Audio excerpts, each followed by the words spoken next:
Welcome back my friends. कैसे हैं आप सब लोग? आई होप कि आप लोग अच्छे होंगे। फ्रेंड्स, जैसा कि हमने लास्ट पार्ट में देखा था कि ब्लेक एंजिया से कह रहा था कि आप मत जाइए, और हमारा पार्ट वहीं पे एंड हो गया था। तो हम पार्ट के स्टार्टिंग में देखते हैं कि एंजिया बोल रही थी कि मैं कहीं नहीं जा रही हूँ। तब एंजिया की बात को सुनकर ब्लेक कहता है सच में? तो उसकी बात सुनकर एंजिया बोलती है हाँ, मैं तो सिर्फ ब्लैंकेट लेने के लिए जा रही थी।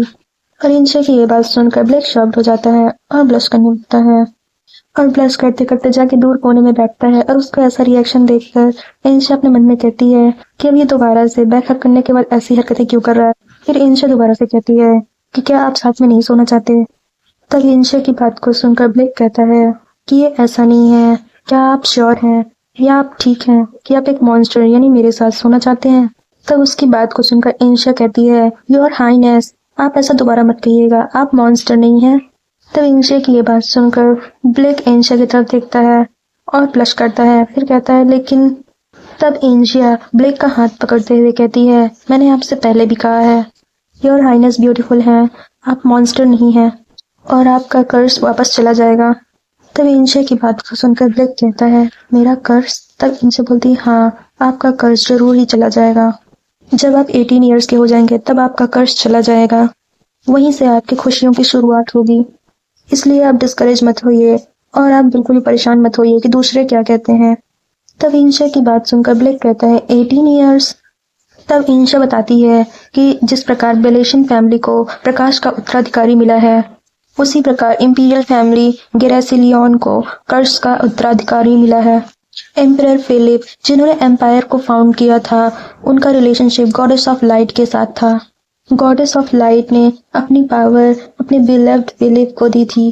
फिलिप ने गॉडेस ऑफ लाइट की पावर का इस्तेमाल करके एम्पायर क्रिएट किया था, लेकिन फिलिप एम्परर बनने के बाद गॉडेस ऑफ लाइट को धोखा दे दिया और दूसरी औरत के प्यार में गिर गया, जिस वजह से गॉडेस ऑफ लाइट गुस्सा हो गई और उन्होंने फिलिप के डिसेंडेंट्स को कर्स दे दिया। और ये कर्स एक पैटर्न की तरह था जो कि हायर के फेस पर बना होता था, और जब ये कर्स बढ़ते बढ़ते पूरे बॉडी को कवर कर लेता था तब इससे एक हायर की डेथ हो जाती थी। और इस कर्स के कारण जो एम्परर फिलिप के हायर्स थे उनकी डेथ अडल्ट होने से पहले ही हो जाती थी। ब्लेक को उस रात मौत के मुंह में ढकेल दिया जाता है जब वह 18 साल का हो जाता है। जब वह डायना से मिलता है तब उसका कर्ज हट जाता है, लेकिन और फिर वो ब्लेक का हाथ पकड़कर उससे प्रॉमिस करते हुए कहती है मैं आपसे प्रॉमिस करती हूँ कि योर हाईनेस, आपकी मौत कभी भी कर्ज की वजह से नहीं होगी। I promise you my life. और ये बात सुन के क्राउन प्रिंस ब्लेक बहुत ज्यादा चिढ़ जाता है और गुस्सा होकर कहता है नहीं, आप मुझसे ऐसे प्रॉमिस मत करिए। और फिर कहता है नहीं, आपकी मौत नहीं हो सकती, अगर मेरी मौत हो जाती है तो भी आपको जीना होगा। और ब्लेक को ऐसे डरते हुए देखकर एंशिया उसका हाथ पकड़ते हुए कहती है मेरी मौत नहीं होगी, ना ही मेरी मौत होगी और ना ही क्राउन प्रिंस की, हम दोनों की ही मौत नहीं होगी, इसलिए आप डोंट वरी रहो। और एंशिया की ये बात सुनकर ब्लेक बहुत ज्यादा इमोशनल हो जाता है और रोने लगता है। तब एंशिया ब्लेक के आंसू पोंछते हुए उसे चिढ़ाते हुए कहती है ओह, मेरा हस्बैंड क्राई बेबी है। और उसकी ये बात सुनकर ब्लेक कहता है नहीं, मैं क्राई बेबी नहीं हूँ। तब एंशिया और ज्यादा चिढ़ाते हुए कहती है नहीं, तुम क्राई बेबी हो। तब ब्लेक और ज्यादा रोता कहता नहीं, मैं नहीं हूँ। तब इनसे कहती है क्यों, मैं सच नहीं बोल रही हूँ क्या? तब ब्लेक कहते नहीं, तुम सच नहीं बोल रही हो। फिर इंशिया ब्लेक को सहलाते हुए कहती है ऑल राइट, मैं समझ गई। तब इंशिया फिर से कहती है इट्स ओके, सब ठीक है अब। तब ब्लेक उसकी बातों को सुनकर और ज्यादा ब्लश करने लगता है। फिर नेक्स्ट सीन में हम दोनों को देखते हैं जो एक दूसरे का हाथ पकड़कर सो गए थे। अगली सुबह होती है और हम नेक्स्ट सीन में देखते हैं इंशिया अपनी आंखें खोलती है और अपने सामने ब्लैक को सोता हुआ देखकर अपने मन में कहती है क्या ये सारी रात मेरा हाथ पकड़कर सो रहा था? So cute. और इतना कहकर वो ब्लैक के सिर पर अपने हाथ को फेरती है और उसके बालों को सहलाने लगती है। तभी ब्लैक की आंख खुल जाती है और वो उसकी तरफ देखता है और उसकी तरफ देखकर स्माइल करता है। तब इंशिया कहती है कि आप स्माइल क्यों कर रहे हैं?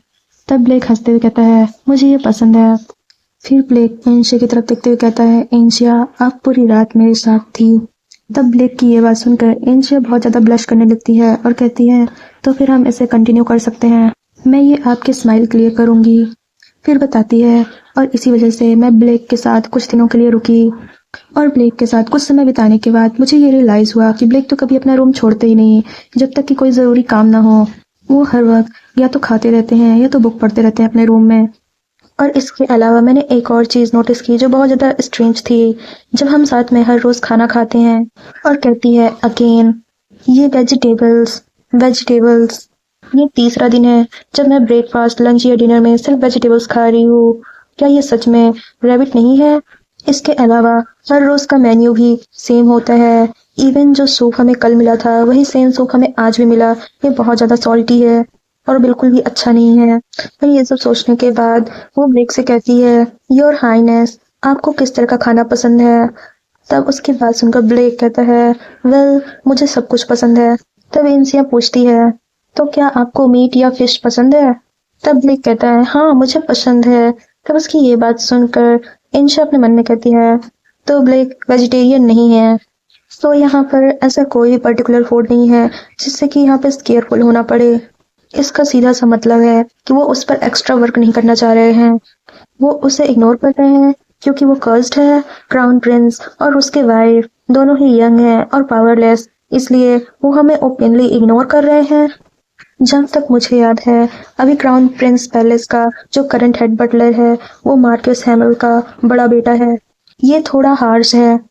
और इंशा को ऐसे सोच में डूबे हुए देखकर ब्लेक कहते हैं इंशा क्या गलत है? क्या खाने का स्वाद अच्छा नहीं है? तब इंशा चौंकते हुए कहती है नहीं नहीं ये तो डिलीशियस है। आप चिंतित मत होइए ब्लेक। फिर इंशिया अपनी मेड मेलिशा को आवाज लगाती है और कहती है मेलिशा। तब मेलिशा कहती है यस योर हाइनेस। तब इंशिया कहती है कि मेरे खाना खाने के बाद तुम हेड बटलर को मेरे रूम में भेजना, मुझे उनसे कुछ कहना है। तब इंशिया की बात को सुनकर मेलिशा कहती है यस योर मैजेस्टी अपना ख्याल रखिएगा। फिर हम इंशिया को देखते हैं जो ग्रिल्ड मशरूम ब्लेक को खिलाने की कोशिश करती है। कहती है ब्लेक आप ग्रिल्ड मशरूम को ट्राई करिए।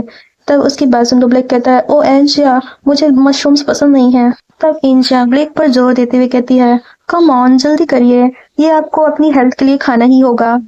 और इतना कहकर इंशिया अपने हाथों से ब्लेक को मशरूम खिलाने की कोशिश करती है और किसी तरीके से ब्लेक उस मशरूम को खाने लगता है।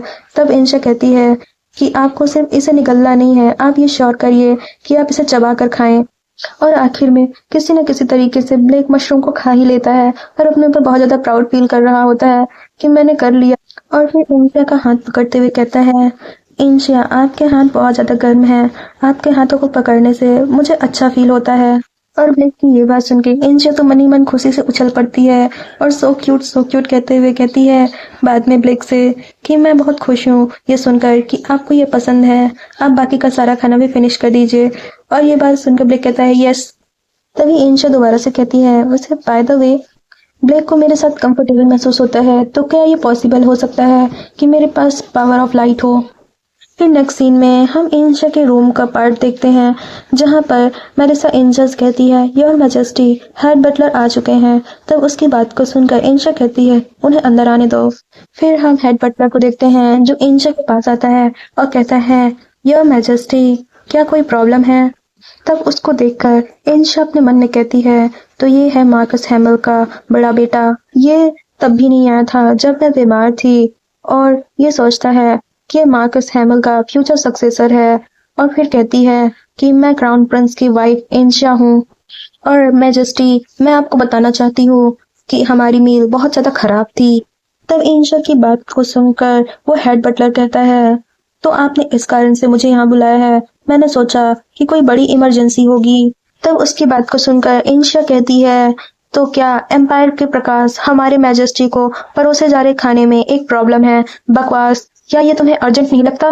और इंशिया की ये बात सुनकर वो हेड बटलर थोड़ा अपनी हंसी छुपाने की कोशिश करता है और कहता है लाइट ऑफ एम्पायर हाँ।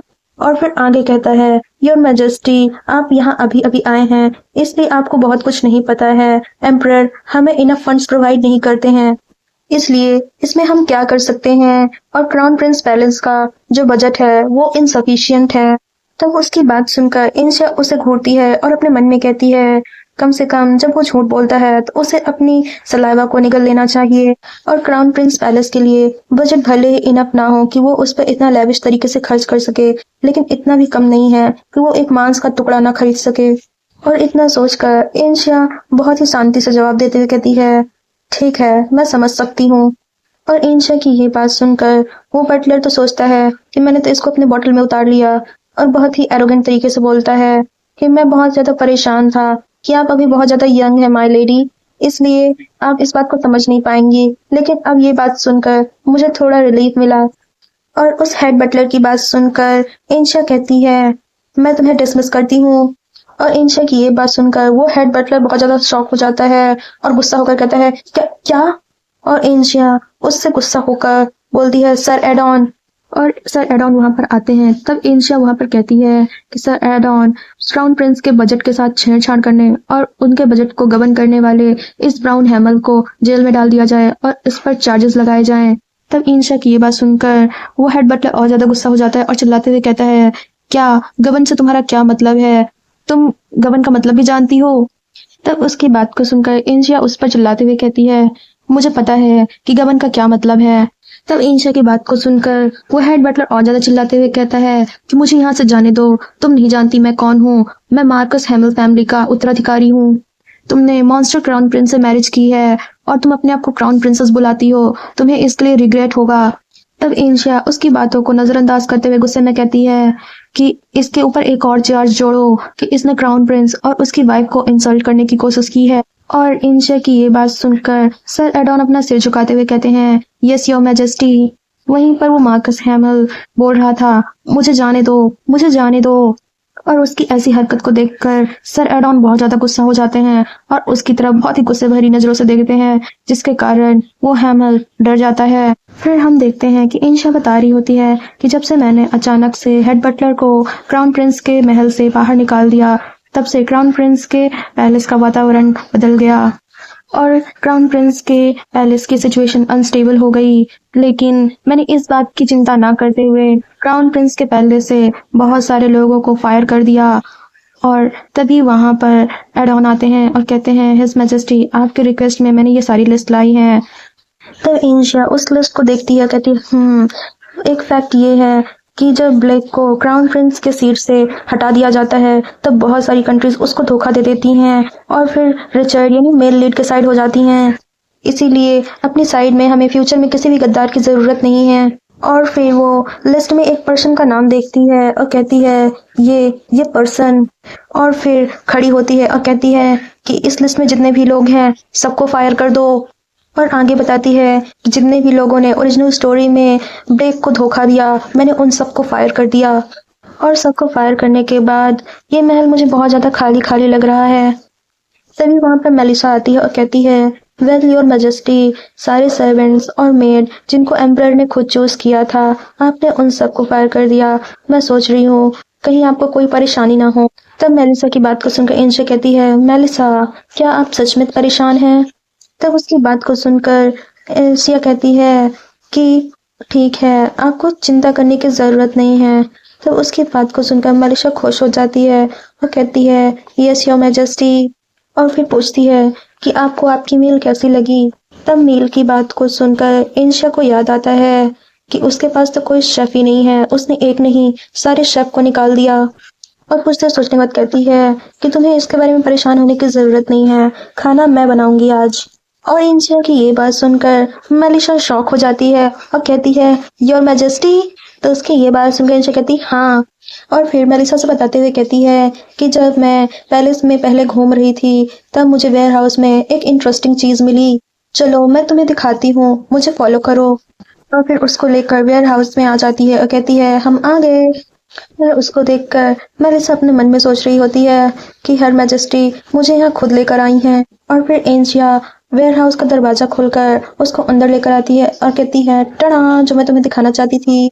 और उसे देखकर मेलिसा भी हैरान हो जाती है और कहती है योर मैजेस्टी ये तो एक पॉट है, इसके अंदर क्या है। तब उसकी बात सुनकर इंशा कहती है कि जरा तुम ध्यान से देखो। तब मेलिसा उस पॉट का ढक्कन हटाती है और देखती है कि उसके अंदर रेड रेड कुछ है। तब इंशा उसे बताती है कि ये सोया सॉस और रेड पेपर पेस्ट है। और हमारा ये पार्ट यहीं पे एंड होता है। तो फ्रेंड्स आप लोगों को आज का पार्ट कैसा लगा? अगर अच्छा लगा तो लाइक सब्सक्राइब एंड कमेंट जरूर करिएगा। तब तक के लिए बाय बाय।